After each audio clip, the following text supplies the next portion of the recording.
Please turn your microphone on when speaking if you're here in the room, and turn it off or to mute when you're not speaking, especially if you're online. The MAG public comment process allows for members of the public to comment on items on today's agenda or items that fall under the COC's jurisdiction. If you would like to comment at today's meeting, please fill out a white request to speak card and give it to any one of MAG staff. If you parked in the garage, parking validators are available by the door. If you purchased a transit ticket to come to the meeting, please see staff for a ticket. Hearing assisted devices are available from MAG staff. Brian, will you please take roll call? Thank you, Madam Chair. Letitia Brown Gambino.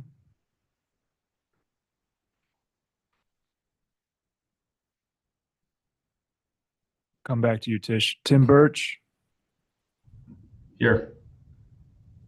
Liz DaCosta. Michael Hughes. Jessica Raymond. Charles Sullivan. Aye, present. Sienna Valdez. Cricket Weatherington. Here. Sorry. Co-Chair Rachel Milne. Here. Nathan Smith. Here.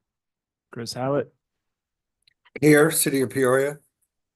Thank you. Caitlin Dean. Here, Maricopa County. Gabriel Jaramillo. Emma Garcia. Here. Matthew Kelly. Present. Co-Chair Vicky Phillips. Present, CBI. To you. All right, we have a quorum. Thank you, Brian. Item number 2 on the agenda is the call to the audience. This is an opportunity for the public to comment on items that fall under the Continuum of Care Board that are not on the agenda or that are on the agenda for discussion and not for action. 15 minutes will be provided for the call to the audience item unless the committee requests an exception to this limit. Brian, I believe we have a member of the public who'd like to speak today. We do. Mr. Shiner, I'll let you introduce yourself, but please feel free to take a seat right there. There's an open mic you can see.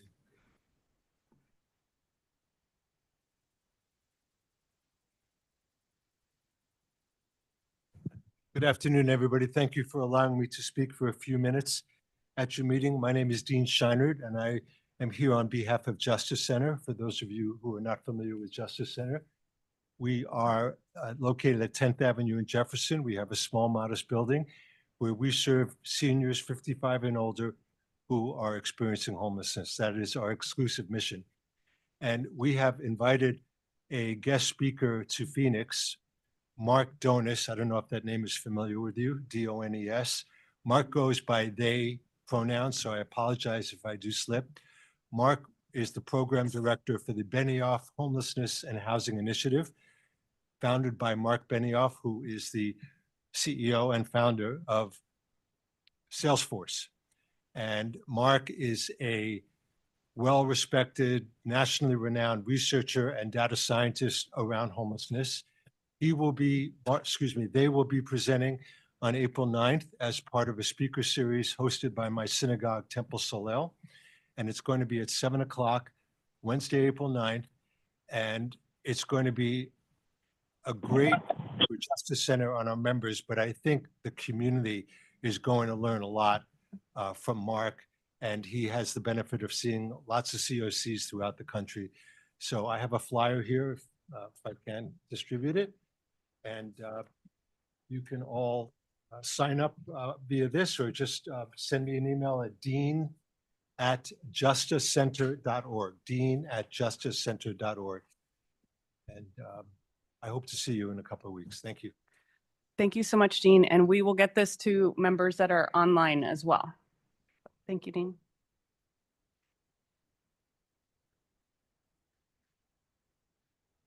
All right, Brian, any other public comment today? No other public comment. Okay, thank you. And thank you again, Dean, for coming down to the COC board meeting. All right, item number 3 on the agenda are the informational items. Items 3A and 3B are for information only. I believe we will have future action and future presentations on these items, but MAG staff wanted to make sure we had this information. Does any member of the board have any questions or would like to request a presentation on any of these items right now? All right, so we will move to item number 4 on the agenda, which is the approval of the consent agenda. Items 4A and 4B are on the agenda for consent. Does any member of the board have any questions, comments, or request a presentation on any of these items?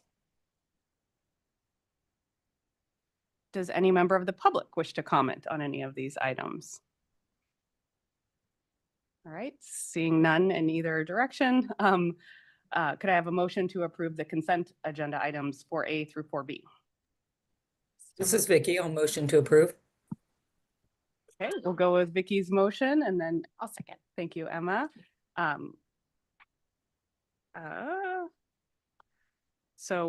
Is there any discussion of this motion from board or comments from the public before we move to the full vote? All right, we will have those participating in the meeting now take part in a voice vote by turning on their cameras and unmuting their audio. We need to see faces of everyone to participate in the voice vote. For those who cannot or do not want to turn on their camera, staff will conduct a roll call vote. Staff will only call on those virtual participants who do not turn on their camera. So members, please leave your camera on until after the roll call vote so that staff can count people whose names and whose cameras are not on. All right, so we'll do a voice vote. All those in favor, please say yes or aye. Aye. Aye.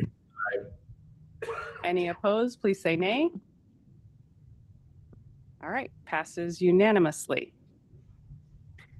And then we have, I think we have also one roll call vote. Oh, Because Liz DaCosta was able to join, but only by phone. So Liz DaCosta. Yeah, so sorry, everyone. We had our big in-person kickoff meeting for H2O, so I'm in transition, but yay. Thank you. Thanks. all right. And then just really quickly wanted to, we had this item on the agenda last time and a consent item this time. So welcome back, Danielle, after a brief hiatus. We're happy to have you back. So thank you. Thank you. all Glad to be here. Moving on to item number 5, Board Member Matthew Kelly will now present proposed updates to the COC membership policy. Hey, everybody. So this is sort of a continuation of our conversation that we started last month, which was, I think, the overall general idea here is the spirit of this was to attempt to retain board membership, especially through this process of updating things and kind of going through a number of changes. So I did work with Liz DaCosta, so I want to say thank you to Liz for helping, spending some additional time outside of this to pull this language together. But there are essentially 2 minor changes that we're making to the membership structure. So the first thing I think is really kind of something that maybe is a little bit overdue, which was to add 2 different categorization for each of the seats. So there's an individual categorization and also an organizational categorization. And if you want to look along or pull this up, it's on page 41 of the packet, just for reference.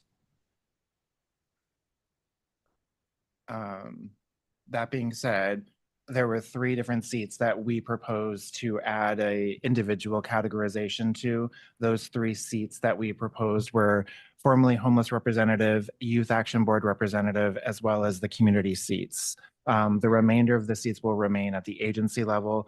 Those include ESG recipient, policy advocacy representative, COC funded provider representative, and geographic specific municipality. This is just, I think, to be representative of like what that person who's representing that seat serves. And so we thought that the individual made sense.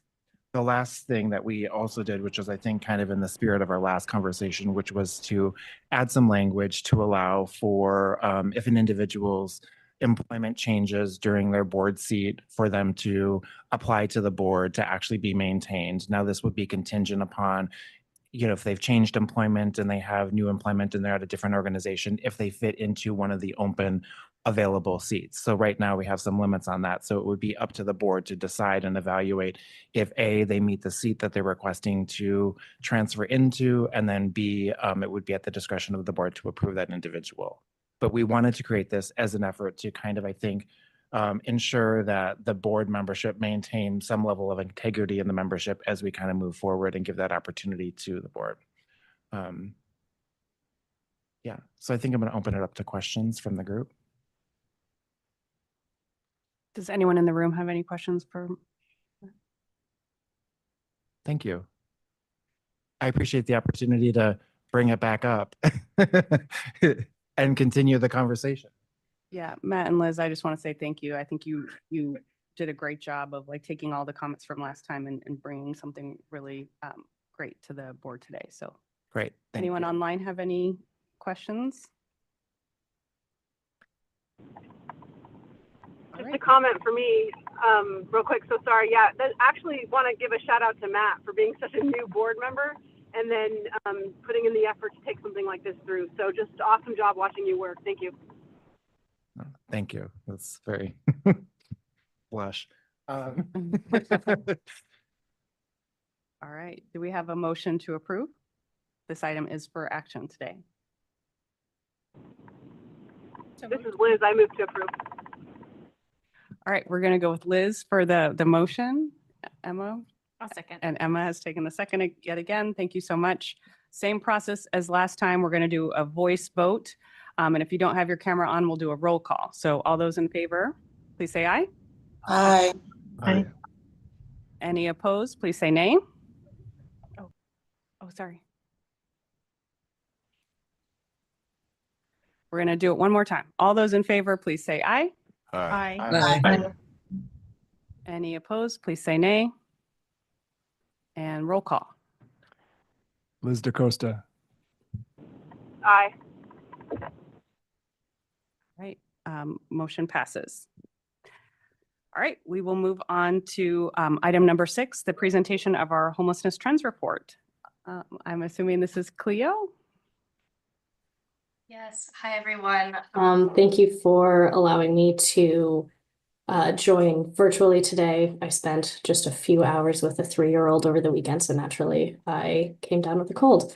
But here to not sneeze on everyone from over here, and walk us through the last quarter of 2024 for our system data. So a couple things to point out to you all. We're first going to walk through our overall actively homeless numbers, some information on inflow and outflow, and then get to some interesting information on our subpopulations for that final quarter of last year. So with our actively homeless households, we have 13,381 homeless clients, and that encompasses 9,088 households. This quarter, there was a slight decrease in our overall households. However, that was mostly driven by our singles. If you take a look over at the family numbers at the bottom of that first graph here, then we do actually see that gradual increase happening, as well as a pretty stark increase this last quarter, which we will get into later on down the report. Looking at those coming into our system, we have a graph here highlighting our new to system. These are households who are experiencing homelessness for the first time. This quarter, we see a slight decrease in this number. More aspects of inflow encompass returns from housing as well as returns from inactive. And both of those stayed pretty steady, although returns from inactive increased this quarter a bit. When thinking about those leaving the system and our outflow from homelessness, we're looking at positive exits here on this graph. So these are households who leave the system and move into permanent housing on their own. This quarter, those positive exits decreased overall. Another aspect of outflow is housing placements, and those also had a slight decrease over the last few months, going from 129 in October to 118 in November to 103 in December.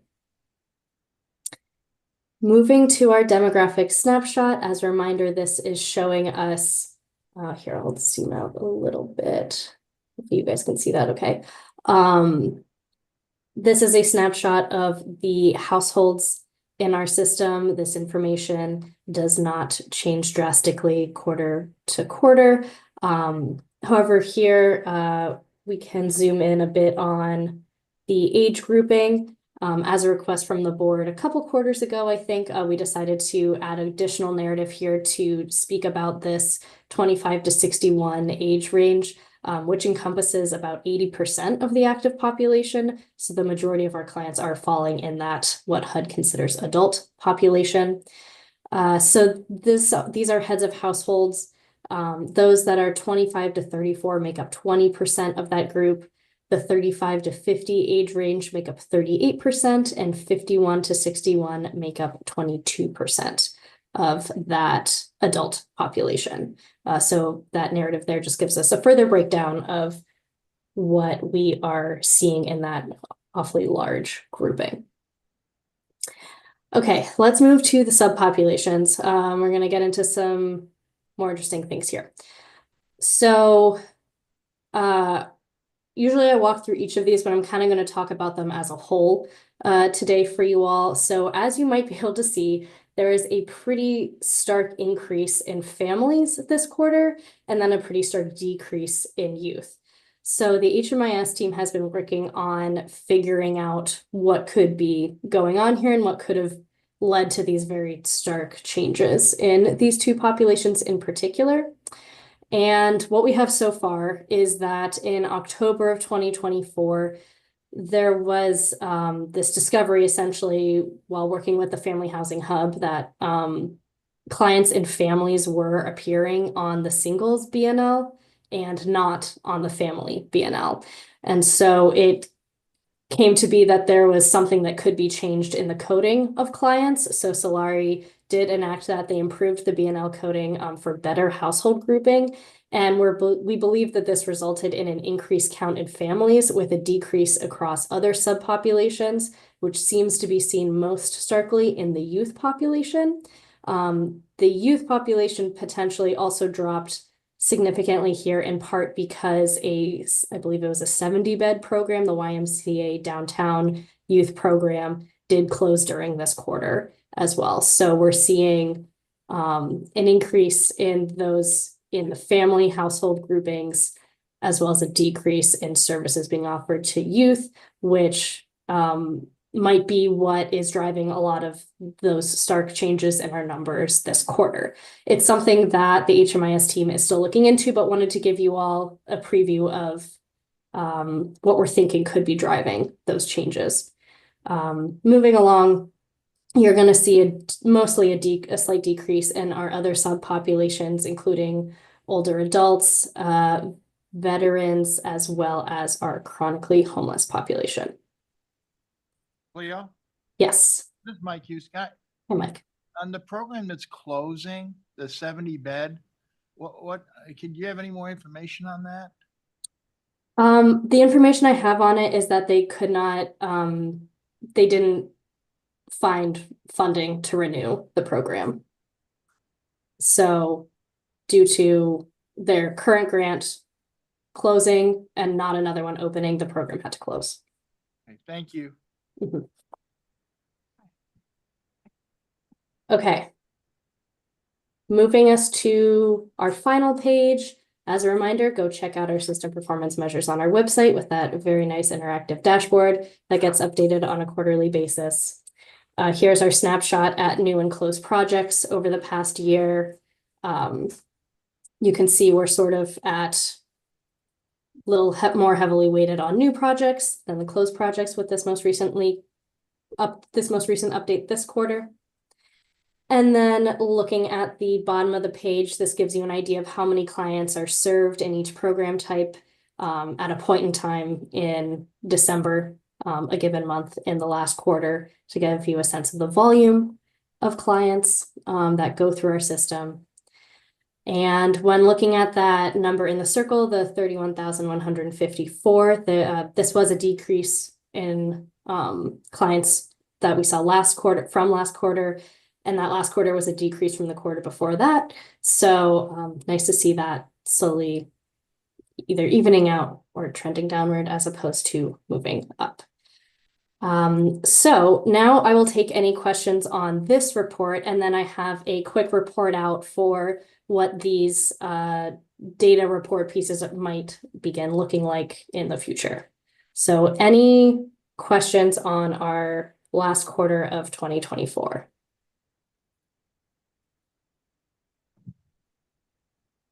Just a comment. This is Tish from Keys to Change. With the increase in youth on the street, I know we have seen an increase on campus, specifically in Rispero. We have at least 12 to 15 youth sleeping overnight at Rispero. And what we've also seen an increase with our street outreach team services, specifically for youth. I'm wondering if any other outreach teams have seen that increase. And have you all had these conversations within the collaboratives? Specifically, Brian, I know that we did have an outreach collaborative meeting, and I'm just wondering if this has been, topic of conversation about these increased numbers. Thank you for that comment. I could just say, so with regard to the outreach collaborative, that was a work group that was built around a couple of specific outcomes.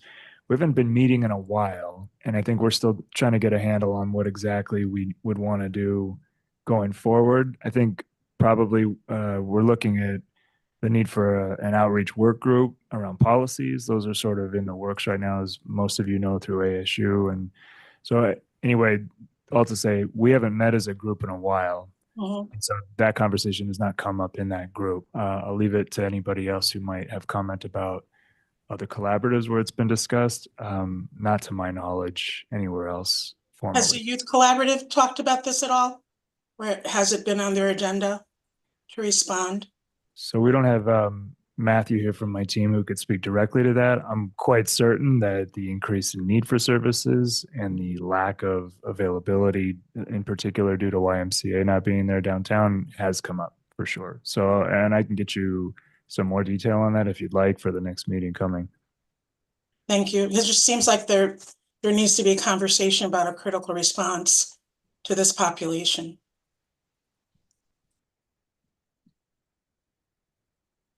I think that was my comment too. It seems like inherently there's an issue with our data if, it's being reported as a decline when in fact it was a transition likely from being sheltered to unsheltered, right? And I wonder how the system is set up to be able to capture that in a better way. And so, that's just some questions I have about how does that happen, right? Like how is the system able to better understand the actual data? Is there a way to do that? I think that's a great question. This is Brian from MAG, and I think Cleo can talk a little bit about thoughts that we have about reorganizing some of the data on this report out. I think it's not so much that the data is incorrect. It may just be that the way that we're presenting it is not capturing, when there's a coding issue, we want to take that into account before it goes on a report out, essentially. I'll let Cleo discuss more about what we might do to kind of redo the visualization of some of this. So I'll add when it comes to our reporting systems, we're really only as good as the data that gets entered in HMIS. As you all know, that is really powerful, but it also has its flaws as well. So if a large program closes, but 12 of those people show up at the Rispero campus, that's still quite a disparity for who is being or who is sort of triggering on our BNL and who is getting tracked. We only know if they're out there if they come and connect with services, and then those services are entering them in HMIS. That is really our only way of tracking who is in our system or not. A change that happened last year around the fall to try to account for more of who is in the system is changing our outreach policy from 30 days to 90 days, assuming that if someone drops off from interacting with outreach services at the 30-day mark, they are likely still out on the street and did not resolve their homelessness. So that has sort of increased the populations in terms of how many people we are tracking. But it continues to be something that I think every COC struggles out there to best understand who is really out there. Because if we're not talking to them and we're not entering them in HMIS, then they don't show up in our data. it's always good to keep an eye out on when it looks like certain populations are not tracking well, like the instance with the families where the Family Housing Hub approached Solari and said, hey, we're not seeing our clients showing up on the family BNL, what's going on? And in that instance, there was a coding fix that could be made. So it's really good that we have a responsive community that looks at these things. But to a certain extent, there is only so much we can show based on what is being entered in our HMIS system. And then if we're ready, I can talk about what data presentations might look like moving forward. Cleo, oh, go ahead. Go ahead. Sorry, for someone else. Emma first and then Liz, please. Okay, so I'm wondering if I get the individual tracking need, but if there is a program or an organization shutting down, is there a better way to capture the fact that individuals will have a loss of services, right? Is there like a more coordinated approach that could be taken in order to better capture the impact and understand, these are not individuals who've resolved their homelessness. It's actually individuals who've lost services. And so I'm just wondering if there's a way to do that in a different way, right? Yeah, I'm sure there are definitely ways we can work with the HMIS team to think of reporting questions that the community could implement. So this more comprehensive understanding of what happens when programs close is definitely something we could look into. Yeah, this is Liz from Access. I was going down the same path, Emma. So I think this dashboard served its purpose because it has us even aware of the fact that this occurred. But in a HUD Continuum of Care program, we would have been actively involved in finding out who that program can potentially transition to or understand some of the funding needs. And it seems we might just be missing some of the preventative measures we can put in place when it comes to our youth services.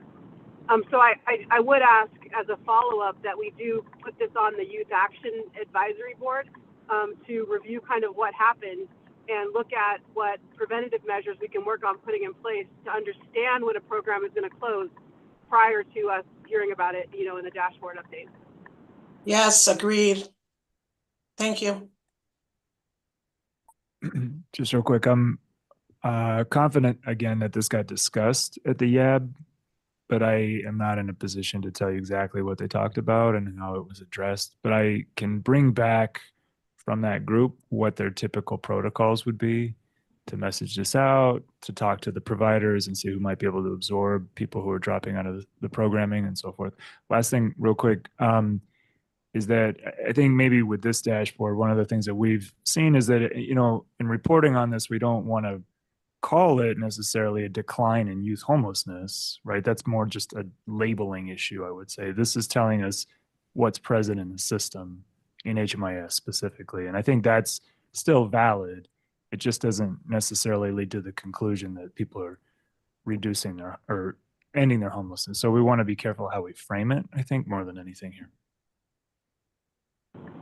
Yeah, this is Liz. I agree with that, Brian. I think, when that result comes, so the whole reason why we have this is the board asked for it at one point, and I think it's serving its purpose. But when we see these stark questions and differences, we should have a disclaimer on there before it gets public. So I think if we don't have that on there right now, are we still voting to approve that we would allow you guys to post this right now? I think we used to go through the board and have a conversation around it to confirm that this was the quarterly dashboard we were prepared to post publicly. It's not on the agenda as an approval item, but I can let you know right now that we can add some sort of language to the dashboard that it just indicates that this is specifically, to acknowledge that issue. And if you would like us to, we can always bring this back next month, put it on consent before we publish it. Yeah, I think, and it's my apologies, it's my miss.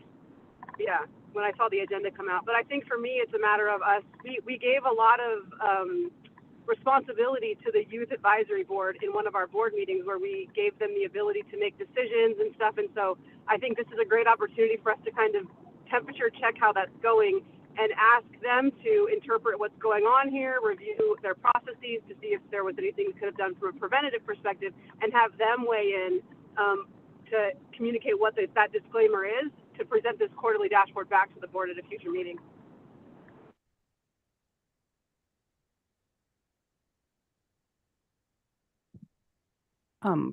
Brian, just wanted to ask, so we don't typically approve the quarterly dashboards. I noticed online we're still at the Q3. What would be the process if we were to wait a month to bring that back?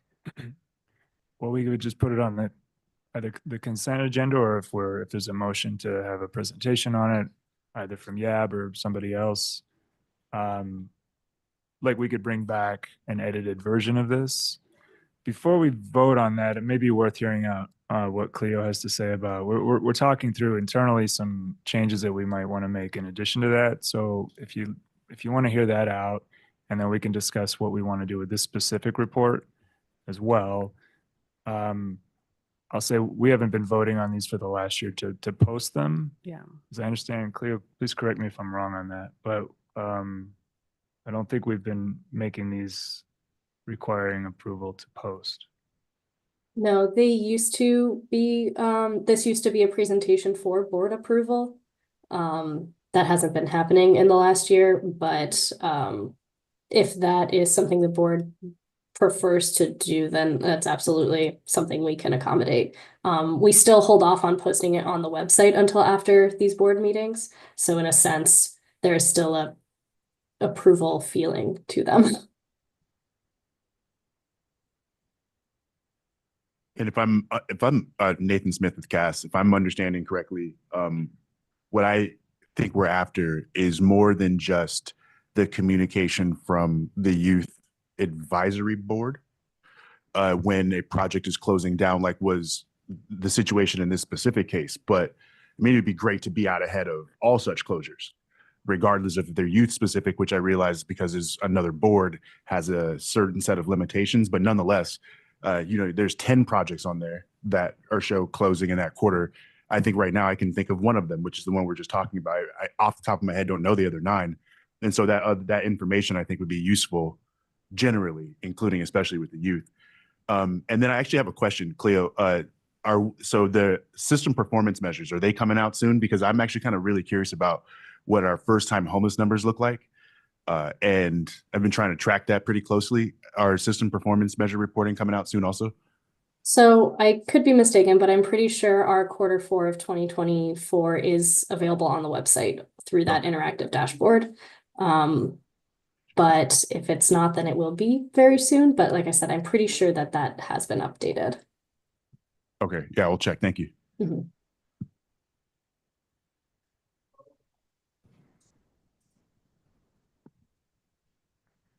All right, so should we hear the second half of Cleo's report? Okay. Take it away, Cleo. So, separate, I guess, from everything that we said about this current homelessness trends report, I do think everyone's comments are still valid for this specific report, and to have some sort of disclaimer on that one before it is released and available on our website. But wanted to let you all know that we are taking some internal changes as an opportunity to think about how to sort of revamp the way that we are releasing these publicly available data reports. Previously, these were reports that have been compiled by we have had assistance compiling these reports from a department outside of our homelessness team at MAG.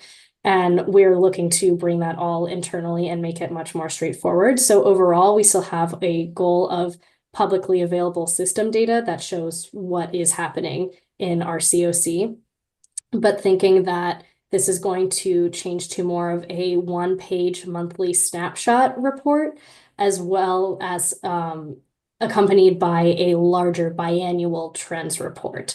So that monthly snapshot report would have information that is useful to see at a glance on a month-to-month basis, not really trends over time. And then that biannual report, or twice a year report, is going to show those larger trends, have information on system demographics, which, as you see, don't even really change quarter to quarter, data on capacity and Also tossing around the idea of including more like stories from people with lived experience and a deeper understanding of qualitative data in terms of a reflection of what is happening in our system.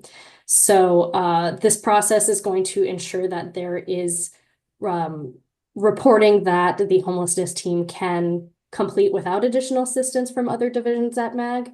And it's also ideally going to deliver more data for those working in the homelessness space more often. We are going to be hosting a virtual input session on what those reports might look like sometime in mid-April. So this is a point where members of the community and you all as members of the board can come provide your perspective on what would be most useful to show on a monthly report versus a larger biannual report. We have lots of ideas from our team that we're going to present, but it's really that opportunity to get community input on that because we have a decent understanding of how these reports are used in the community, but always good to have more. And then after that session, we'll sort of draft up what these new reports could look like, bring them through the board again for final approval for a new process. So wanted to give you all a heads up that that is how we are thinking of moving forward, where it wouldn't necessarily change the type of information you would be receiving, just frequency would be better attuned to what data is useful monthly and what data is useful twice a year to look at overall trends. So happy to field any questions on that at this point, but like I said, mostly wanted to give you a heads up that this will likely be the last homelessness trends report that you see that looks exactly like this. And we might have a different name for it since it'll be less trends and more snapshot on a monthly basis. And start brainstorming what those larger whole COC reports will look like as well that will capture trends. All right, thank you, Cleo. Any additional questions for Cleo? I heard that we maybe have a future meeting to talk to us a little bit, and then also figure out kind of who's got their kind of finger on projects that are opening and closing. Is that happening in a collaborative? Could that be presented here so we have more knowledge, I think, at the board level? Yeah, this is Liz from Access 2. I mean, the second part of what Cleo just mentioned is a pretty big system shift. So we really do need to know who is currently using those quarterly reports that we have been posting for a long time, I think, before we go and make a modification. And so it sounds like the plan is to discontinue the creation of those, which we're actually collecting data on the next quarterly report now. So I would propose that we continue on with this. So we would still see another quarterly dashboard until we get to see what this new monthly report would look like and confirm that it's going to meet the needs of our community and meet the needs of our dashboard and reporting. The other thing is I would like to ask that this go through the data collaborative. Cleo, can you tell me who is leading this work now that's kind of presenting this idea? Right now it's me. And I also lead the data collaborative. So that community input session would sort of be our first step of gathering input. Then it would likely move through the data collaborative for additional input and then to the board for final approval. The impetus behind this was really that we do not currently have capacity on our team to create an Adobe InDesign report from the multitude of spreadsheets that get sent from the HMIS team for this to get what you are looking at today in the quarterly trends report. There are much simpler and streamlined ways to do that.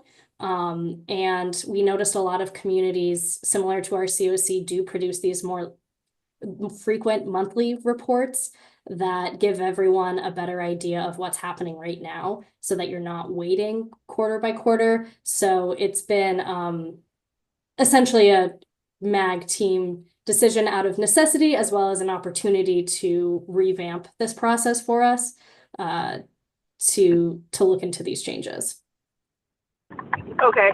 Yeah, thank you so much for leading this effort and all your work on the data collaborative. It helps me recognize that there's a connection to what's happening in that collaborative. So I understanding MAG resources too, but I do think it's going to be important now that we continue on with our existing reporting for at least one more quarter while we work to build this new monthly report. And I do ask that it come and present the updates to us. I'm sorry, what was that last bit, Liz? You cut out a little. Can you hear me? Yes, who to come present to you? The data collaborative. I think that this should be worked on by MAG, but really it should go to the data collaborative for them to review and approve prior, and then come to the board and present it to us. Okay, that is something I can work with them on. That was not the original trajectory I was thinking of for this, but I can look into their capacity and see if we could do that in a timely manner to have them sort of leading the charge in this. Thank you. Brian, did you have something too? No? Okay. All right. Anything further for Cleo? Tim's got his hand raised. Yes, please. Thank you. Cleo, just without a design in front of us, obviously, to see what that monthly snapshot would look like, I would just ask, the beauty of the trend report is we begin to see directional, right? A point in time snapshot. If that's all I have in front of me, I'm going to have to go back and manually put January, February, March in front of me to see if data is trending in a way. So that trend line is still very, very helpful. And I would just ask if there's a way that even in the monthly snapshot, it is just at least this year, last year at this same exact month, this is where things were, this is where they are this month. Just, again, some way for us to have comparative data, because if we always just get stuck in a 30-day cycle, we're going to miss the directionality of the data trends. And that's the valuable piece of the quarterly report. Even though it is looking back, it does tell me a longer arc story that I'm afraid I'm not going to immediately piece together as a visual learner if it's not right in front of me. So I just would make that request and thought. Thank you. Thanks, Tim. Definitely appreciate that input. I have a question. Cleo, this is Mike Hughes, a New Leaf. It may be too early to tell, but do you have any sense of what the current political environment with funding, federal, state, local, if these numbers could actually be impacted adversely in terms of the number of homelessness with agencies that are under the gun in terms of funding? Definitely. I would say that the initial impact assessment that the MAG team has released and some subsequent follow-ups that will be released shortly, I believe, point to the fact that homelessness is in a dire situation should federal funding pause or be compromised. That could absolutely impact what you see on these reports. How exactly it would impact it, we are not entirely sure. If we don't have outreach teams out in the community tracking who is outside, then it's really hard to be able to tell you that homelessness is increasing, even though that is what we're seeing, with our eyes.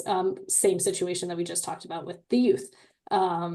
So absolutely, it would have a huge impact on our data. And we are all still holding our breath, I think, to figure out how that's all going to shake out. I say that because a New Leaf is an example. We operate La Mesita Family Shelter, and we have had funding reduced for a number of reasons. And we're now in a position where, one agency is having to look at the reality of not continuing those services, which is 16 units for families every, 30, 90, 120 days. So that would have an adverse impact immediately. And yet I'm sure we're not the only ones that are looking at this type of situation. So just an FYI.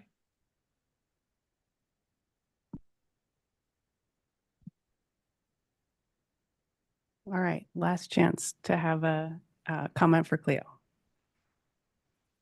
All right, thank you again so much, Cleo, for all your work on this. Our next item on the agenda is agenda item number 7. We're super excited to have our colleagues from UMOM here today. We've been talking a little bit about the family system at the board meetings for the last few months. So thank you both so much for being here.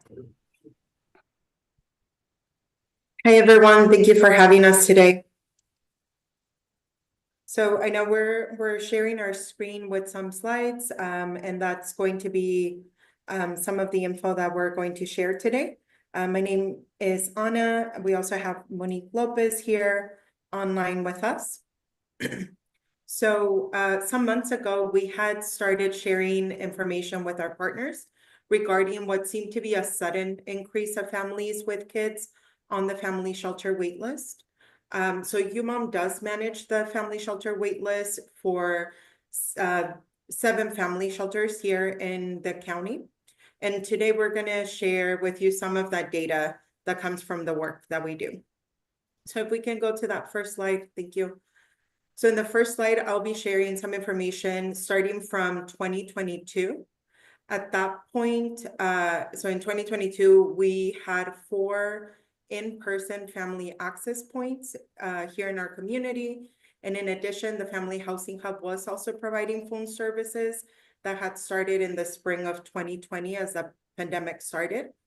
So that year, we saw, we're going to talk about the number of households that we've served. So by the end of the 2022-2023 fiscal year, we had served 2,700 total households. 2,300 of those had been assessed, about 400 diversions. At that point, we were about at an 8.7 diversion rate collectively.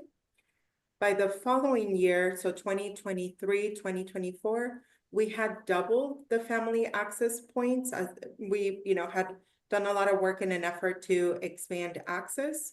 And so this includes the onboarding of 211 in the fall of 2023 to continue with our goal to expand those access points through phone services.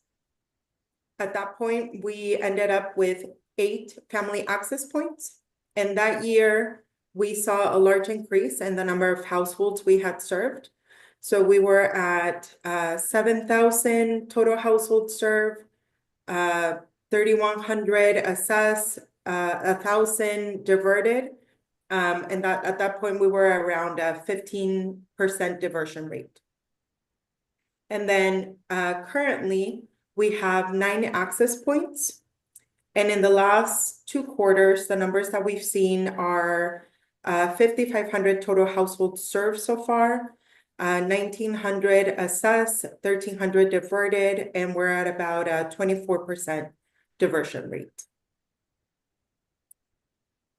On our second slide, I'm going to focus specifically on some family shelter waitlist volume numbers over the years.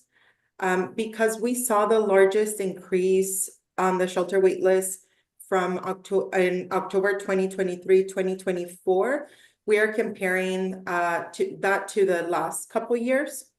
So from 2021 to 2022, there were a total of 1,900 households that had been placed on the shelter waitlist. From 2022 to 2023, there were a total of 2,100 households. And then from 2023 to 2024, there was 6,000 households that had been placed on the shelter waitlist. And then the final slide and information that we're wanting to share is our current shelter unit inventory. So these specific, so if you see on the family shelter column, we are missing St. Vincent de Paul listed there, but they are part of this group of shelters. So these are coordinated entry partner specific programs. These shelters are onboarded with the Family Housing Hub, and callings directly from the family shelter waitlist. So there are 7 family shelters. At this time, we have about 232 units. As I mentioned, St. Vincent de Paul is our newest partner shelter, so they are part of this group. UMOM at this point has about 50% of those units and are working on getting more units online as well.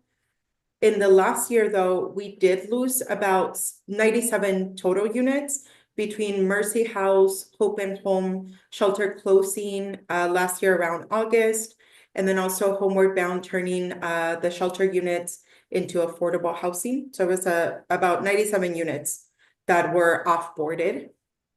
And then, so that's specifically for the shelters. I also wanted to share a little bit about our general services inventory. Right now we're working with 5 rapid rehousing programs, 2 transitional, which are also 17 units, and then the permanent supportive housing programs. 4 of those that total to about 45 total units. The transitional and the permanent supportive housing units, though, don't have such a quick turnover because they are a little bit longer programs. But we wanted to share that information because it's a total inventory of what we're working with when a family connects with an access point. But that's all the information that we're wanting to share. I know we're here also for any questions that you all might have.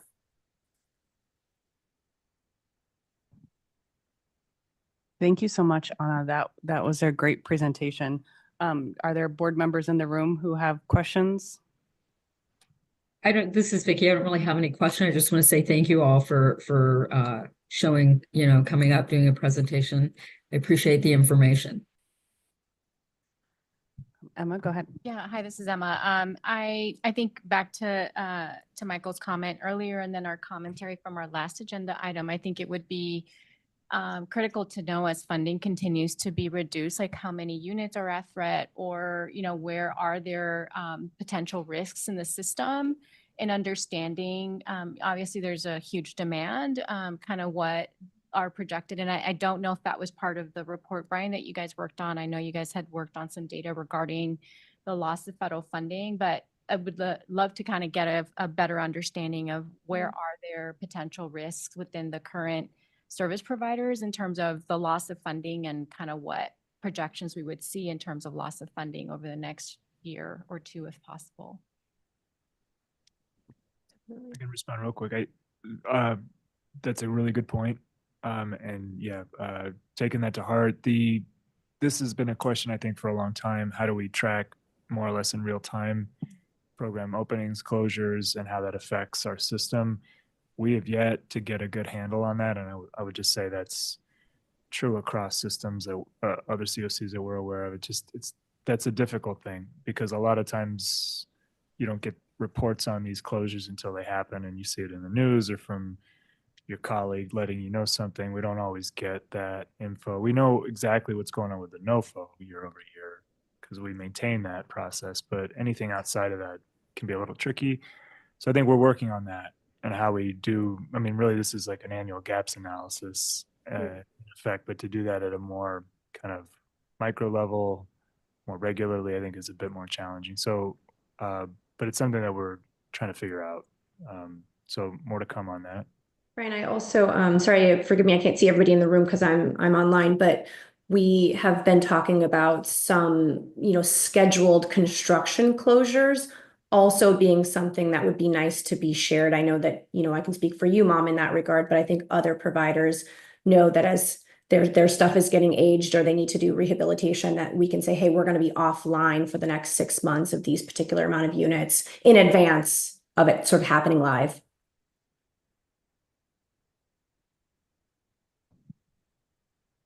Caitlin, I see you've got your hand up. Yeah, I was just to the same point of wanting to know where we anticipate different closures happening and kind of transposing that information with the current demand, like wanting to see that information side by side would be really, really helpful. I know it's kind of hard to wrap our brains around anticipated closures with current information as far as demand, but I think seeing those side by side would be really useful because I know that number of the increase from like 2,000 to 6,000 families on that list, and knowing that we're anticipating, you know, potentially more closures, particularly for family shelter, it would be really useful to kind of see if there's any sort of timeline for construction projects that are opening too, to have shelter beds really for everybody. So that's kind of where my brain was going, is just wanting to see that information side by side. And I don't know if that's something we can put together, but that would be really helpful. Like, so I'm just thinking about this as one of the family shelter providers and thinking, what would it take for us to know this kind of information in real time? And considering that I, like so many of us, am really deep into contingency planning right now, the answer to the question is really complicated, and it would take really good participation from providers like Cass and others to figure that out. So for instance, as off the top of my head, thinking out loud in front of all of these great people, like we have 3 shelters. They are of varying levels of importance as we've defined them to us as Cass and to the region as a whole. That's self-defined. And our contingency plan, if we were to face a catastrophe, we would have to potentially pick which of those we would reduce or close altogether. One of those may be the Vista Colina Family Shelter, but it might be the single adult shelter, like highly unlikely. It could be the Haven, also unlikely, which just right there points to Vista Colina, like, oh, maybe we would Vista Colina, but it's really fundable, so maybe we wouldn't, you know. And so then what level of risk does that amount to? And I look at all the questions, or all the things that could potentially impact us. Oh, I don't know, 5%, just guess. And then that's one, right? And that's family. And so we'd have to have that kind of thinking at the provider level across all of our projects, and then roll that up into some kind of risk. I mean, so just me thinking out loud, because I know we talk about this a lot, and it's really, really hard to do. And so now I'm thinking, well, what would I contribute if that were to come? And you'd really need me to have a contingency plan of that order to be able to contribute to that conversation. So that was just a thought that I had. On the positive side, I see that there's a diversion rate increase that went up to 24%. That one's kind of cool, right? Because that's not just total number went up because total need was higher, and so there's just more activity, but it was the rate went up pretty substantially, actually. So I'm curious, was that because there was an influx of money into diversion? Where there's some kind of it was a diversion, it was money, wasn't it? I mean, well, I'm not going to down any of the hard work of all of the staff that divert in a variety of ways, all the way from 211 to in-person visits. But we did feel fortunate this past, I would say 18 months, on some access to diversion funds through community partnerships with, like, even the Garcia Family Foundation as an example. So we've been able to expedite diversions. But so much of this stuff has happened all at once. It's sometimes very difficult to point where things are different when there's COVID, and then this closed and this opened, and there was money, but there was more staff. You know, just some of that stuff is difficult. We are seeing, though, a happy medium of some flex funds for diversion, plus some, strategic assessments and diversion conversations, plus all of the work of the access points, I think is all benefiting the system as a whole for sure. That's good. Thank you. But thanks for noticing that, Nate, because I think that is a very important piece of the conversation for us as coordinated entry to continue growing in those diversion problem solving efforts. We know that can be valuable too, so that then we truly identify the households that don't have any other resources, and ultimately connect them to those the flow, because resources. Units do say stagnant or potentially close, the work of diversion becomes more important than ever, so that we don't have thousands and thousands on the family wait list. On our front, go ahead. Just a quick question on diversion, Anna. I heard you mention 211. How did you all engage 211 in that diversion conversation? How have they assisted you with the process, if at all? So their role is more of a light diversion work, sort of filtering work. But because they're working in partnership with the Family Housing Hub, the Family Housing Hub team is the one doing those final diversion conversations.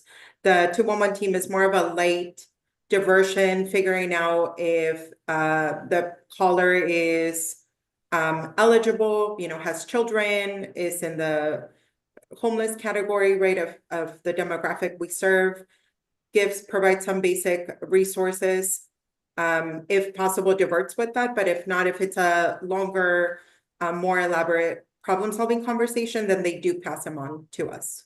So they've been screening in for you, so to speak. Yes. Yeah, they're acting in partnership with us as a sort of filter. Yeah, like the first line of defense triage, and for those that are not able to be, I guess, parsed out in other places, then they'll forward them over. Sorry, another question. Are they diverting to things like like a rent or utility assistance program in any situation? Like are the people that are calling in at this point already considered homeless? There's no like diverting to a rent and utility assistance kind of situation.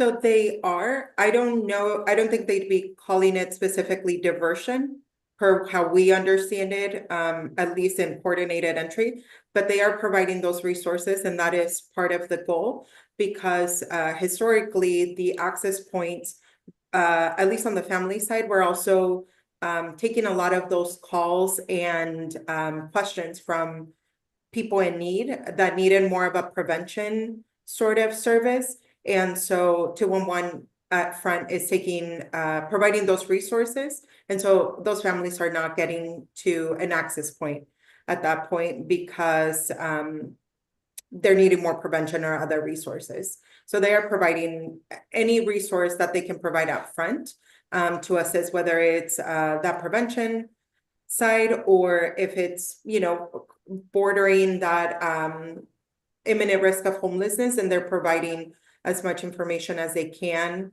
to try that diversion part. We're really trying to focus on families that are already literally homeless, so that there's a less of a weight on their side. That's helpful. Thank you. Thank you, Caitlin. And just another question. Are you all providing 24/7 service? And if not, how are you addressing after-hour connection for unhoused families?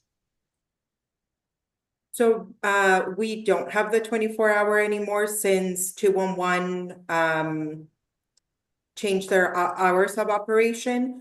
But there is messaging for whoever calls 211 to call back or have some basic information of where to go if someone is calling outside of their hours of operation. And then the in-person access points haven't changed their hours, so none of the in-person have 24/7. As far as the shelters having, there are some like first responder police bed units in the community, but those are handled directly by each shelter. Yeah. And are you all paying 211 for the pre-screening, or is this a partnership under coordinated entry as an MOU? How does that work? Yeah, it's just a partnership, no cost. They had come to us wanting to do some of this work, and so that's how it evolved into what we're doing now. Thank you, Anna. Thank you. Hi, this is Emma. Actually, didn't they get funding from the Garcia Family Foundation to do that? Anna, as far as you know? Sorry, I couldn't hear that last part. What was the question? Is that as a result of the Garcia Family Foundation funding that they got, that they have the funding to do that? I believe, I won't speak fully for 211, but I believe that there was a lot of effort put in from the Garcias for this work. And I think 211 is a component of it. I'm just not sure at what level or capacity they did fund them, but I feel like they're connected in that way. I actually am a little familiar with that information. I think it'd be great if we got a presentation from them because I think it's really kind of extraordinary, the work that they've been able to do Right. and hear the impact that it's having here. I think it would be really interesting to see the data and understand kind of how that's working because I do think it is a very effective model that we might want to pursue in other areas as well. So. Agreed. I mean, we obviously don't have a forever commitment from the Garcia Family Foundation at this point to be able to provide diversion assistance, but I am hopeful if we are seeing the type of data that's helpful for the community that we figure out sort of what the ongoing plan after this pilot stuff is over, to continue the work.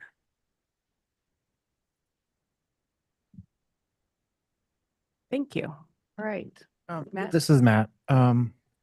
I don't know if this is exactly the right place, but I do I think that relationship is, I think, valuable, but I also question from I'm thinking from coordinated entry and having been on coordinated entry for a number of years, where that line is between you all and how that all works to make it efficient. I think some of the things that we talked about in coordinated entry is, are we seeing a drop off of the number of people being referred for coordinated entry assessments? How does that all work? Like the diversion numbers for me, I question is part of that through 211. And so that's being reported from 211 to you all.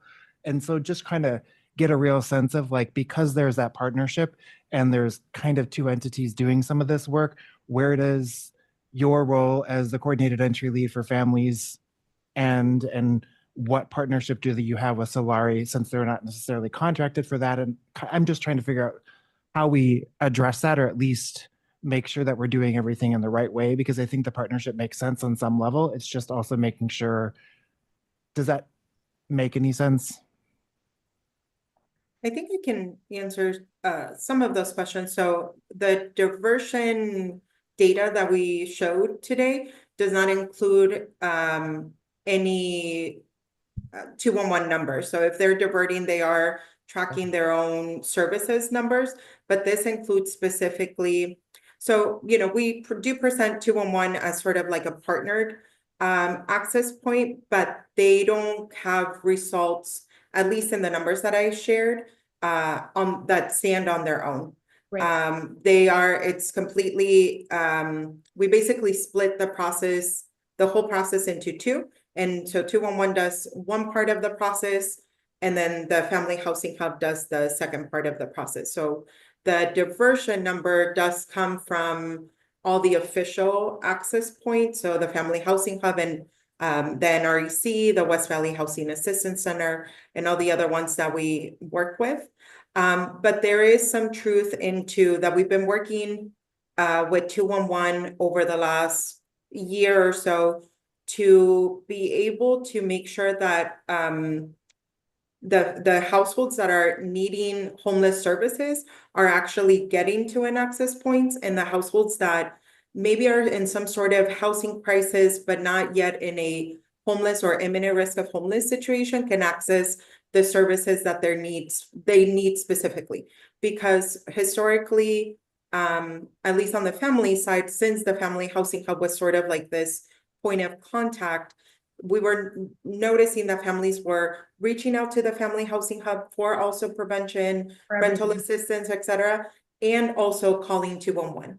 So our goal with the partnership was to, for 211 and UMOM Family Housing Hub, to share that information and to reduce a little bit of that runaround that sometimes families might get by not knowing, but not going to the right place, sort of situation. So our goal is that they'll catch anybody that falls under the prevention side, give those resources, and anybody that does is in a homeless situation, they'll filter through and pass on to us. So it is definitely a very close collaboration that we've been working on. In that initial conversation, they've been very collaborative with us, and we've been working very hard with them to make sure that families don't fall through the cracks, that that we have a good sense and clarity of what families go to who and who serves who. So I don't know if that answers a little bit more. I think it does. I think it's just something to bring up, because I think it's something we've been looking at in coordinated entry pretty consistently, and just, I think, monitoring. Do you happen to know, through 211, like, so are people being directed to an access point from 211 if they're experiencing homeless, or are they, how is that handled? So for example, like of all of the numbers that you listed, you can say, hey, 25% actually came directly from 211 and the other 75 went to an access point in person or whatever the case may be. Do you have those numbers? I think that would be also interesting just to kind of see what that breakdown is and how people are accessing services, because I think it could be relevant just for everybody. Yeah, no, totally. Yeah, I don't have that information right now, but it is information that we'd want to share in the future. And yeah, so there is a way, right, that they're not sending anybody in person unless the caller prefers the service in person or prefers to go to one of the access points.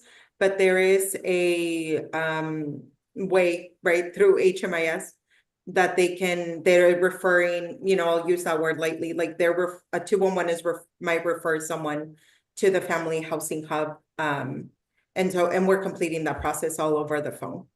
Okay. Thank you, Anna. Yeah, but good question about the numbers. I think in the future, once we have a little bit more time to collect that data, we'd love to share that info. Great, thank you. I swear this is my last question. So how long does it take a family from phone call to get an assessment? Yeah, that's a good question. So 211 can place someone on the family shelter wait list. So that is a process that we did implement. Like they can physically do it, grabbed enough information to place someone on the shelter wait list. But the assessment piece will take less than a week. Lately, it's been taking us about 24 to 48 hours to complete that. It honestly depends at the end of the day on how long the list is of people, that we're working with. So, but lately it's been 24, 48 hours. We've been able to handle it. Great. Thank you, Anna. Yeah. All right. Thank you, Anna and Monique, so much for providing this update. It was worth the wait. We really appreciate you guys being here today. So happy to come back at any interval that makes sense for the board if this is a helpful conversation and we refine sort of what data you guys might all wanting to be seeing and or conversations you want to have. Great. Thank you. We appreciate that, Monique. Thanks, everyone. All right, item 8 on our agenda is our HMIS vendor request for proposals. Corporation for Supportive Housing was hired to complete the HMIS vendor request for proposal process. MAG staff will present briefly on this RFP and then we'll be requesting approval from the board for its release.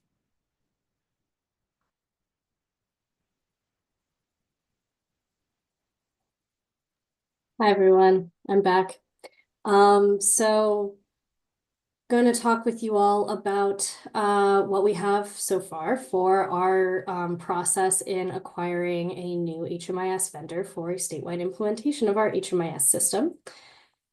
As some background, the 3 Arizona COCs are soliciting proposals for one statewide HMIS system, and this new vendor is going to replace WellSky, our current software company, who is used by all 3 COCs, and a statewide implementation, which we do not currently have, even though we all share a vendor, we do not have any sort of linkages among the 3 COCs. This is going to be more cost-effective and improve client and provider experience from the data side. This is continuing on the work that started all the way in 2022, where Chris Pitcher from ICF suggested that this might be a good decision for our state and our homelessness community. So a while back, the board approved moving forward on this process. We provided an update to you almost recently in November of how things were going, and now we are at the stage of releasing or getting approval to release an RFP. So the RFP itself is an extremely comprehensive 24-page document that covers the history of our HMIS systems, how our systems currently work, and the data that they support, what our desired features are in a new system, and information on eligibility and the proposal submission process.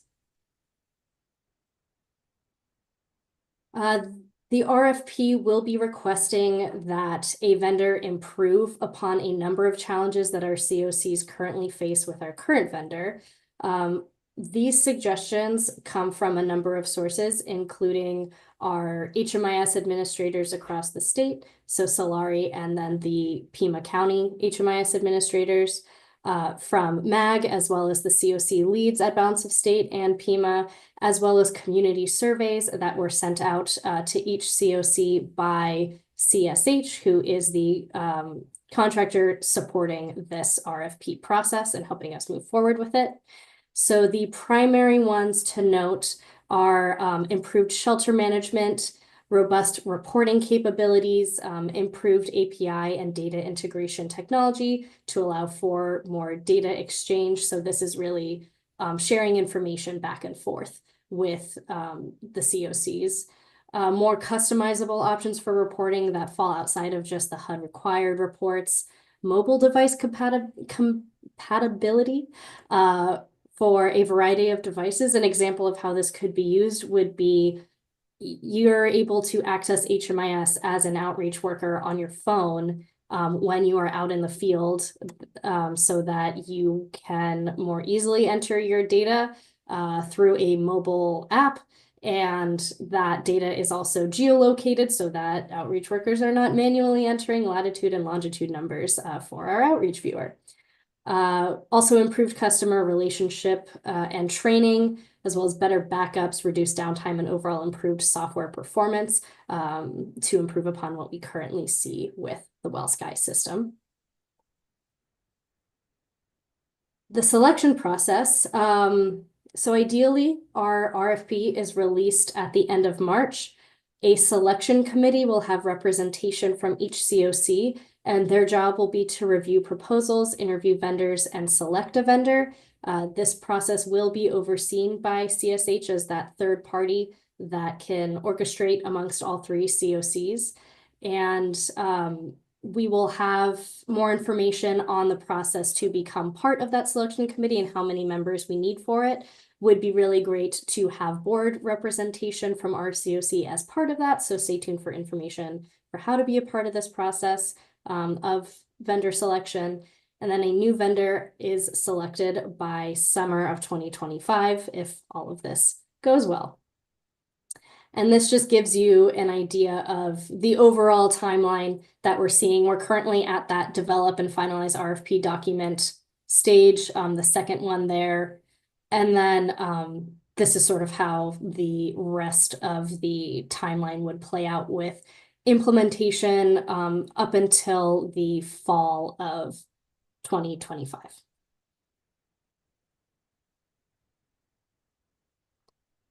So with that, we are looking for approval to release the RFP. You all received an outline of it in your board packets. So please let me know if you have any questions. I see Tim's hand is up.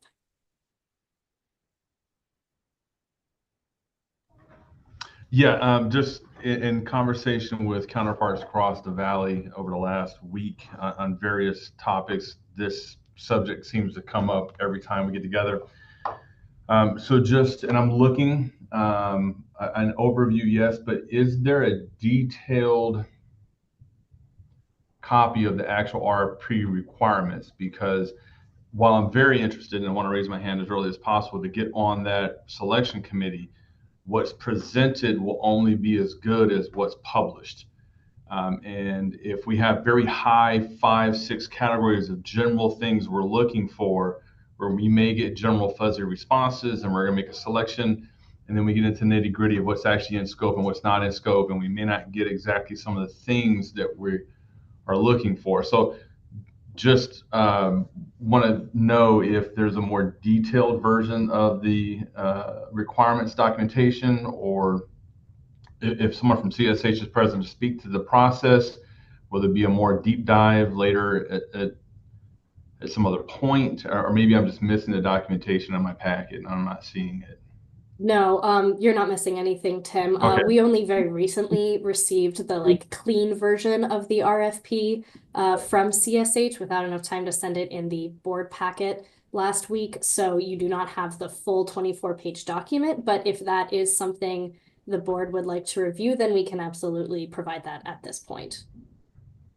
Yeah, I don't want to hold the process up, but having gone through at least 4 or 5, including an HMIS, but major ERP solution implementations across regional organizations, I know where these things can fall apart and want to be able to lend my expertise into that space. So I am interested in that space. I trust CSH as a valued partner across the nation, and so I'm hoping that they're thinking through some of the things. But for example, the Human Service Data Commission Coalition meeting is later this month, late April rather. So I don't know if folks who want to be on the selection committee have any plans, or folks from MAG plan on going to HSDC in New Orleans to see, which is like the premier HMIS conference, to see what is out there in the market, to make sure we're asking the good questions about what this technology is going to do for us for this next decade, by exposing ourselves to what's leading trends in the market rather than just a survey around what we think we're missing. So just a couple of things there as well. Well, thanks for that input, Tim. And to stay on the projected timeline in order to actually implement our new system when we have CSH to help us with the governance structure and this proposal process, waiting for the NHDC conference might be a little off of our timeline. We're really hoping to get this RFP pushed out very early spring. Like I said, the ideal was the end of this month, if possible. But if this board feels strongly about additional input that's needed, then that's definitely something we take back as the Maricopa representation. It certainly wasn't suggesting we push the timeline, just thinking about, again, if we could identify maybe the members of the review committee early, and if those review committee members or representation from MAG would like to go to NHSDC. Got it. So that we bring really smart questions into the room when we're interviewing those vendors. I think that's a great idea. Thanks for clarifying that, Tim. And Cleo, this is Gabriel Vitalist. I had some of the similar questions as Tim. I was kind of curious about some of the details about the RFP and specifically Corporation of Supportive Housing. I know last year they were looking to hire and bring on somebody new for their local representation. I don't know if they've been able to bring somebody on, if that person is part of this oversight review committee. So I was kind of curious, do you know who's going to be the team that makes up Corporation of Supportive Housing's review team? So I don't believe there's anyone local from CSH who we have as that technical assistance team who's helping us. They're nationally positioned people. Okay, thank you. And I wouldn't want to hold up any timeline, but I think it would be great to see some of the details on that moving forward. We can absolutely send out the full RFP to you all. What I would love to hear is if there could be some sort of virtual voting process or something so that we don't have to wait a whole other month to get this approved, just because of the way things are laid out with our board meeting timing and the timing of the RFP. But if that is not possible, then I will let CSH know right away. And I think for me, I wouldn't even be making a motion to approve this. It's just more for our information. At least that's the way I would take it. I wouldn't look to make a motion or have an approval process through us. Have it be an approval process through us, just more of an information for us to look at. So you're Right, not yeah, saying- because I can't vote on something I hadn't seen. I think it's up for a vote today. Yes, today on the agenda, it is up for a vote for Cleo to move forward with this process. And I'm hearing from the board members that we'd really like to see a copy of it. I did like Cleo's proposal that maybe we get a virtual vote on this one item after we've had a chance to review it. That's doable. Yeah, again, we would have loved to send it out a week ago along with the rest of the board packet. We did not have the draft to send out. until more recently than that. So we sent the most detailed summary we could provide. And I've read both, and I think it's an adequate summary for you to make a decision, but I totally get it. This is the other thing, Cleo was trying to clarify, the data collaborative weighed in on the full proposal or not yet? They weighed in on the new features that they would want from their HMIS system. They are one of the focus groups that CSH consulted when constructing the RFP. And so they have been integral in the process of its creation, but we sort of had it set that this was at a board level of approval. Okay, so we can set up a virtual, and we don't ever want to be in a position of not giving you the data, the information you want to have to make a vote. Just a quick question. Have the other two COCs seen the full RFP? And have they voted on its I'm not aware of process the yet? timelines. So they have their boards approved draft versions, and they are using that as okays for the final versions. Rachel, this is Mike Hughes and New Leaf. Would it make sense if to kind of expedite this, not lose a month, if Gabriel and Tim could take a look at the RFP and kind of weigh in their insight? And if that looks good to them, move forward with it versus the entire board having to do a deep dive? It's just a thought, just a suggestion. Well, yeah, I'm gonna let Cricket say what she's gonna say, and then I'll respond because it takes into account what you're saying right now, Mike. But why don't you go ahead first? I'm just thinking that this is a state coordinated event. We've been talking about this for years. We've had all kinds of TA and additional support. And it feels like today is the day that we're going to ask to see a bunch of detail to something that's going to throw something further behind. And it's not just us, it's the whole state. And so I think that I'm in a position where I'm going to trust where we're at with it, because it's probably one of the more scrutinized things happening from my perspective, because there's so many other players involved. Gabe clarified he wasn't needing it for the vote. He just wanted to see what it said. And so I don't know, I get messed up on Robert's rules, but I would like to just move to accept it as it is, to move forward with what you've presented. And my question, similar to that, was just I feel like this was already said, but this passed through one of our work groups' hands, has been seen. Did that happen?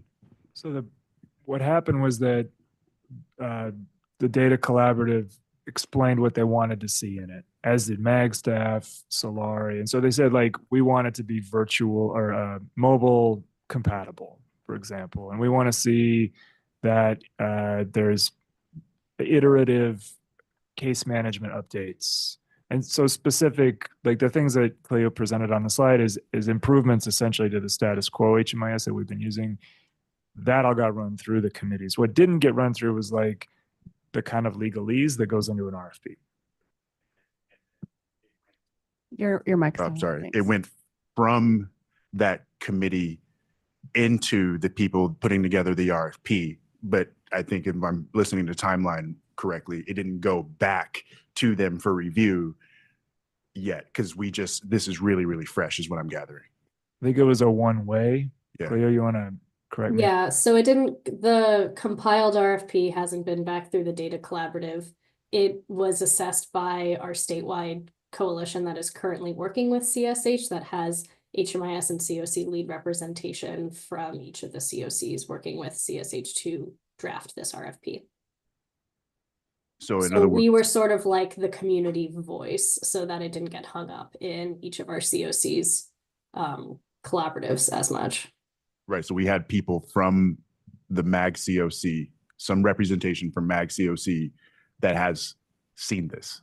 Yes, it's myself and Randy from the HMIS team, as well as Sam from the HMIS team, have been working with CSH and our counterparts in Pima and Balance of State we meet bi-weekly with the CSH team to work on this.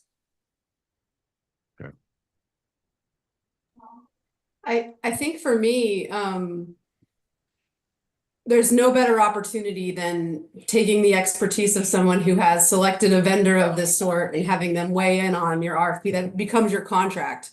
And so I'm curious to know what the concern is with an e-vote. Like if we get this RFP out and for those who have the time and capacity can review it, we can ask that they find a solution, respondents find a solution for implementing and informing us of national best practices we may have missed. And that would then go into scoring for us. But if we could get the RFP and then be given 7 days to respond in an e-vote, that would be my preference. Well, a motion's been made, I know by Cricket, as far as following Robert's rules. Cricket, if you would accept a friendly amendment to your motion to move forward with the approval with the expectation that the details of that RFP be distributed as soon as they're available to the members for review as we move forward with that. Yes.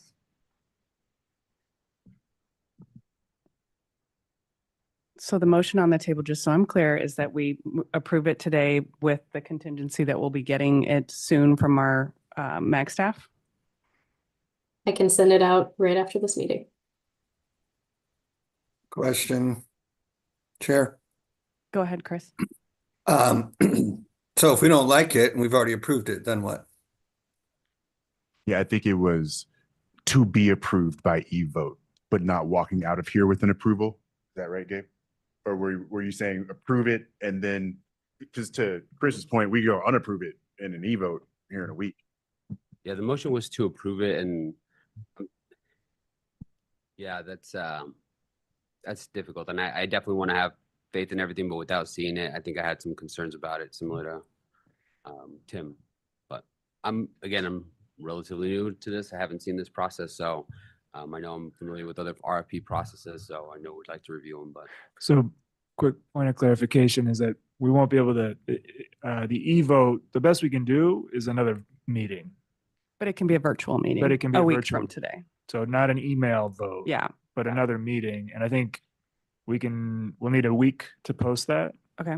But it could go on as soon as Tuesday next week if we got the information. I mean, we could make it happen quickly. So if this is something that we want them to do in that way, then we can make it happen quickly.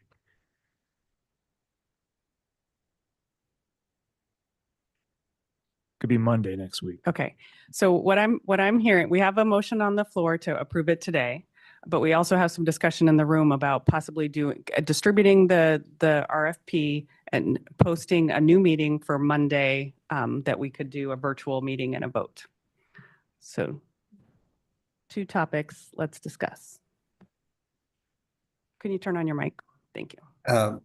Chair, this is Chris in Peoria. I prefer we not take any action today and we postpone it for action a week from today. That would be my amended proposal. Thank you, Chris. Mike. I think that's what I hear Chris saying in terms of, I know we've waited a long time to do this, but I don't think a week is, I hear a month may be problematic, but a week, it gives everybody the opportunity to participate. It's not going to create that much havoc.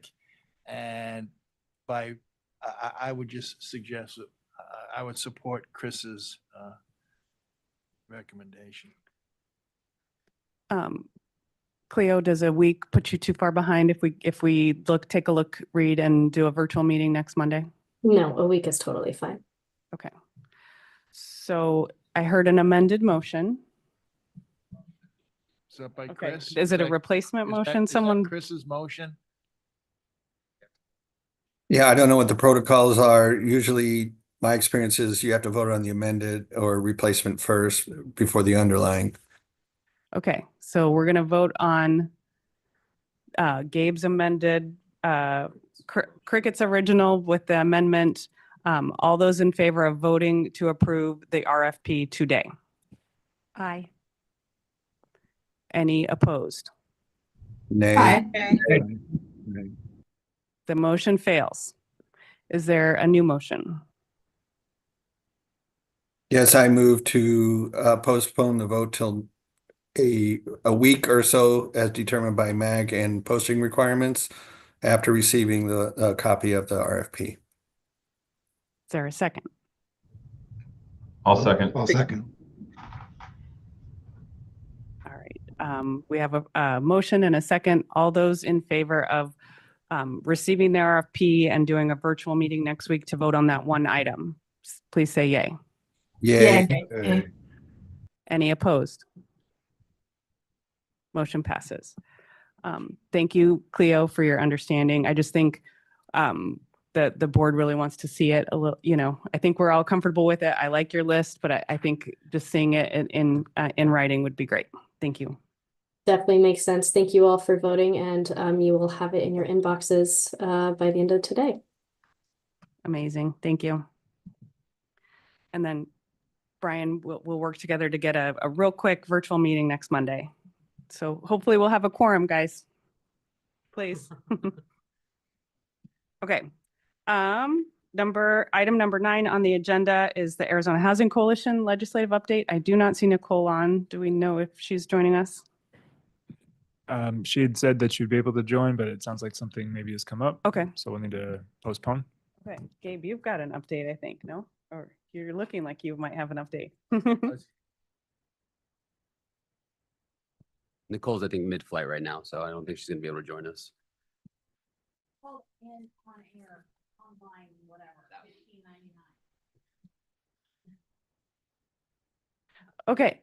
So I know there's lots legislatively going on, and so looking forward to her update next month. But we're running pretty late anyway. So how about we go to item number 10, MAG updates.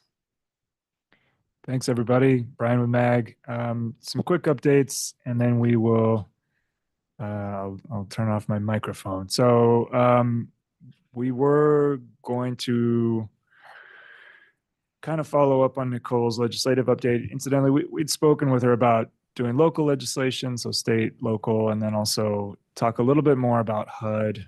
I talked to her offline to see if she'd be willing to incorporate that. They've been following kind of federal legislation, which I think is on everybody's mind these days. And so we're hoping to have kind of updates from one source. She's been willing to do that. And so next time she's able to come, we can expect that.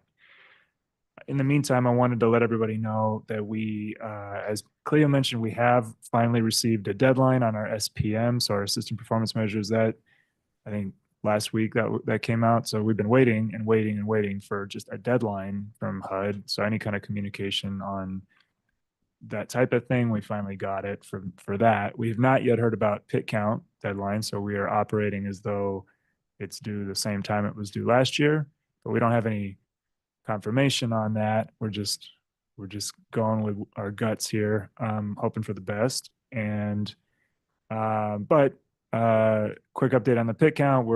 Work's ongoing. We're working with everybody's favorite Katie Gentry. She's contracting back with us on some of the pit count stuff, so we're happy to have her on the team as well. Let's see, real quick, our team at MAG here is working on an impact assessment. So we're working on phase 2 of that. Everybody's seen phase 1 of it, which is just quick. Here's what happens if the NOFO funding weren't renewed at full levels. Phase 2 is going to try to bring in additional funding streams. So we are hoping to have an update on that at the next board meeting. That's the idea, working on that. And then got to thinking about this over the last few weeks. Feels like maybe higher level kind of broader contingency planning might be a good idea. So we're trying to put together a report on, to your point earlier, Nate, just what happens if we see block grants instead of COC program funding, for example, things like that. So stuff we're hearing about, we're going to try to game out some of that and ideally bring back a report with some room for feedback from the board. We're not exactly sure what we need to be doing right now. It's sort of unclear, but we know we should be at least trying to project out the things we do know. If anybody has any thoughts on that or wants to just chat about it offline, has ideas about it, we'd love to hear your thoughts in any forum.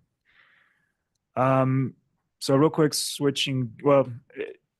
related, MAG has been talking to the co-chairs some about setting up an additional email So like a co-chair's email line, what do they call it? Address.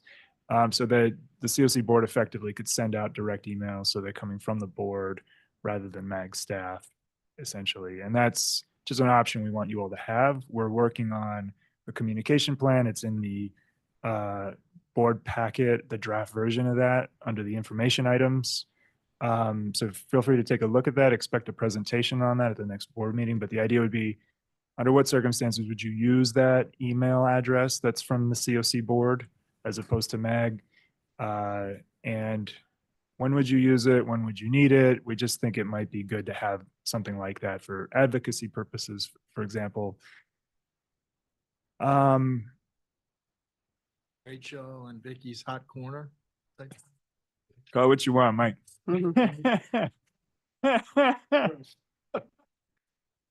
Right. Other things that we talked to the co-chairs about. The other thing that we kind of had in mind was looking into prioritizing funding. So this sort of would tie in, I think, to contingency planning. What would we want to seek additional funding for outside of the COC funding stream and other HUD funding streams? For example, if we were out looking for fellowship or philanthropy funding for things, coordinating with you all to see what the priorities for that might be. So we're putting together a survey, and we will be working with the co-chairs to finalize that and then shop it around with you all. Everybody, I think, is heard, but the charter work group is underway. So some of you are participating in that. Thank you for all the volunteers who are doing that. More to come on that, I think, probably in the weeks and months to come. And then last but not least, don't forget, next month, this is an in-person meeting. All right. Thank you, Brian.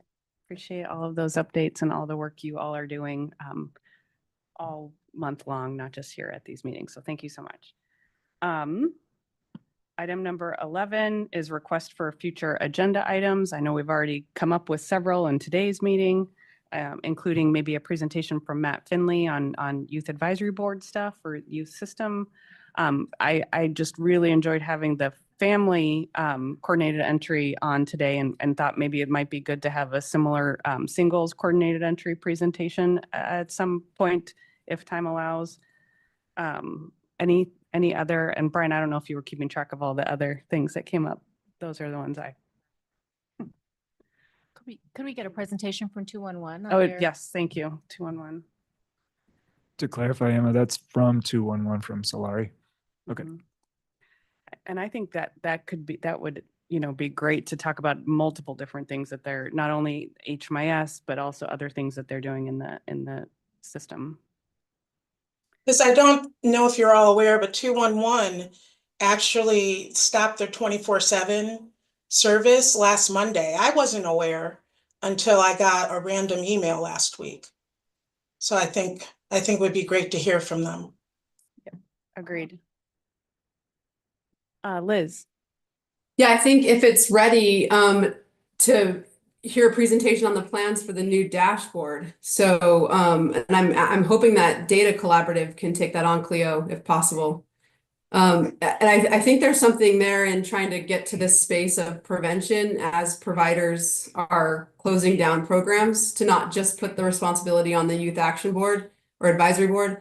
But when is the point in time when we hear it? Do they alert HMIS of the fact that they're going to be closing down their project? Do they alert coordinated entry of the fact that they're no longer accepting referrals at a given date? But if we could try to see if Data Collaborative can investigate some of that and bring it back to present to the board along with their plans for the monthly dashboard, that'd be great.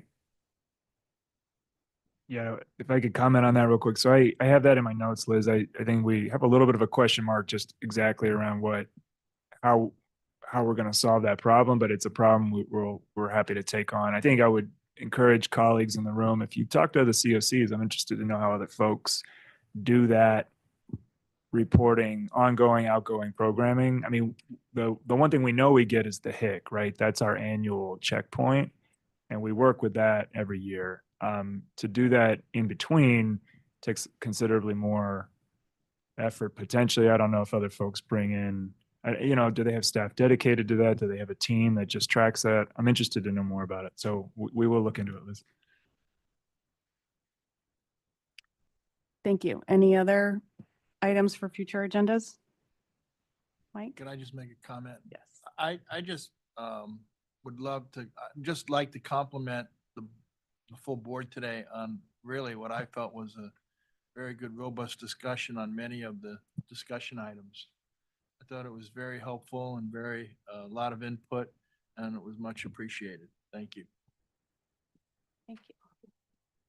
I'd just say this. I think we need to have, I know we talked about data coming to this, but I think we need to have the other committees come and present. And they may not like that, but I think, I think it's important to think a lot of us don't have the time to attend those meetings or read all their minutes. So I think it would be important to get some updates.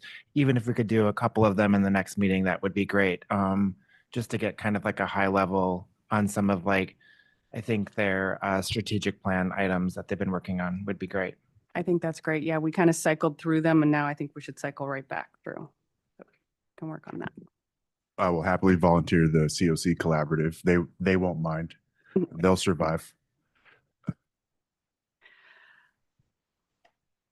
Okay. All right. Next and last item on the agenda is the board roundtable. This is an opportunity for board members to present a brief summary of any current events or anything you want the rest of the board or the public to know about.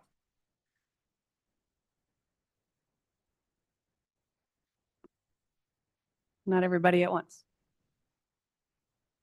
I've got one. I'll just say our City of Phoenix, we're taking our heat relief plan to City Council tomorrow for approval. It's going to be 100 degrees tomorrow, so it's needed. So wish us luck.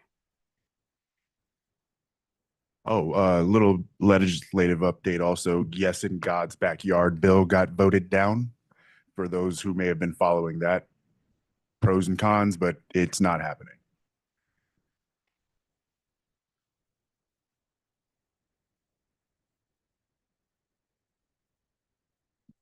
All right. Anyone else looking around the room? Not seeing anything else. I've lost my last page of my script. So I'm just going to say, I think the last item is adjournment. So, all right. Thanks, everybody. We'll see you in person at the April meeting, which is April something. It's a Monday in April, but I'll see you virtually next Monday when we vote on the one action item, please. Thank you.